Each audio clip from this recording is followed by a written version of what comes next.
Title: The Cryogenic Ward. I remember the moment it began, the exact second when my father's laughter pierced through my resolve like ice shattering underfoot. I stood in our living room, my trembling hands clutching the notes I'd taken during an unsettling night shift at the clinic. Dad, I swear, they're moving. I've seen it. The patients, they aren't just frozen, they're aware. My heart raced, a desperate drumbeat for validation. He threw his head back, the sound echoing off the walls, joined by my mother's dismissive scoff. "You've lost it, Claire," she said, her voice a sharp blade. "This obsession is unhealthy. Get a real job." Each word landed like a slap, and I felt my dreams crumple beneath the weight of their disbelief. Years passed, and their words became my chains, binding me to a fate I refused to accept. I was the family disgrace, the one who chased shadows in the cold, sterile confines of the cryogenic ward. But the truth gnawed at me, a gnawing hunger that propelled me deeper into the abyss of knowledge that others dared not explore.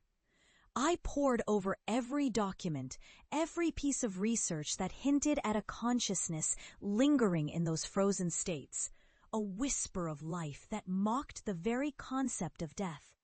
They didn't know that I'd witnessed the flicker of movement, the glimmer of awareness beneath layers of frost. I became obsessed, spending sleepless nights in the lab, surrounded by the hum of machines and the chilling silence of the preserved. I felt their stories echoing in my mind, begging to be heard. When I finally returned home, it wasn't as the broken child they had scorned, but as a woman hardened by the realities I had unearthed. I was no longer Claire the dreamer. I was Claire, the expert in cryogenic horror research. My name carried weight now, echoing through the halls of academia like a ghost's lament.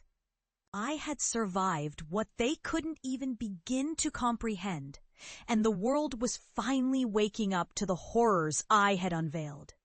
But as I stood outside my childhood home, the weight of my knowledge settled heavily on my shoulders. The wind howled through the trees, whispering secrets I had learned, and I felt a shiver run through my spine. The very air felt charged with a dread I could not ignore. I raised my hand to knock, hesitating at the threshold of acceptance. When the door swung open, I was met with a mixture of disbelief and horror etched across my parents' faces. It had been years since I had seen them, but the years had not dulled the sharpness of their ridicule. Yet as I stepped inside, I sensed a shift in the atmosphere, an electric tension that crackled in the air. "Claire," my father began, the warmth of his voice stripped away, replaced by a cautious edge. "You're back?" "I need to talk to you," I said, my voice steady, but deep inside I felt the tremors of fear. I had brought something with me, something that defied their understanding. As we settled into the living room, I recounted my research, my discoveries, detailing the phenomena that others had dismissed as fantasy. I watched as disbelief twisted their faces, transforming into a palpable tension that echoed in the air. They couldn't accept it. They wouldn't. "Do you really expect us to believe that you found the key to consciousness in the frozen?" my mother spat, her disdain as biting as it had always been. "You're just a fool chasing ghosts." But then something shifted. The lights flickered, a breath of darkness swirling through the room. I felt it before I saw it, a cold presence creeping in, weaving through the air like a tangible mist. I didn't want to unleash what I had learned, but it was too late. The shadows of my knowledge had followed me home, and they were hungry.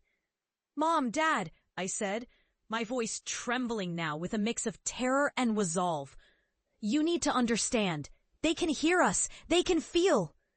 Before I could finish, the temperature plummeted, and the shadows coalesced into something grotesque, a morbid reflection of the truths I had unearthed. My parents' expressions shifted from mockery to horror as they witnessed the manifestation of their ignorance. An ethereal figure materialized before us, a patient from the lab, suspended in a state of frozen anguish, eyes wide with a silent scream that echoed through my mind. It was a warning, a testament to the consciousness they had dismissed. My father stumbled back, his face paling as the ghostly form hovered between us, fingers reaching out in desperation. "Claire!" he cried, the sound raw with panic. "Stop it, please!" But it was too late for please. The figure dissolved back into the shadows, leaving behind a chilling silence.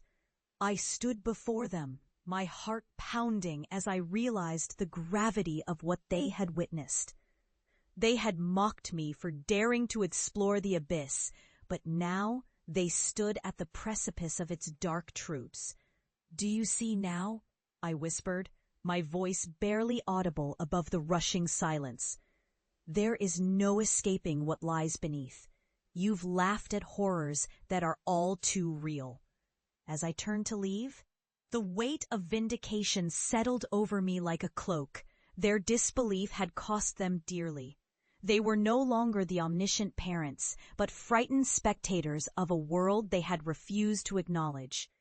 I stepped out into the night, the chill wrapping around me, a reminder of the darkness that lingered just beyond the veil. I had survived, but they now bore witness to the consequences of their ignorance, a haunting legacy. With every step away from that house, I felt a strange sense of peace wash over me.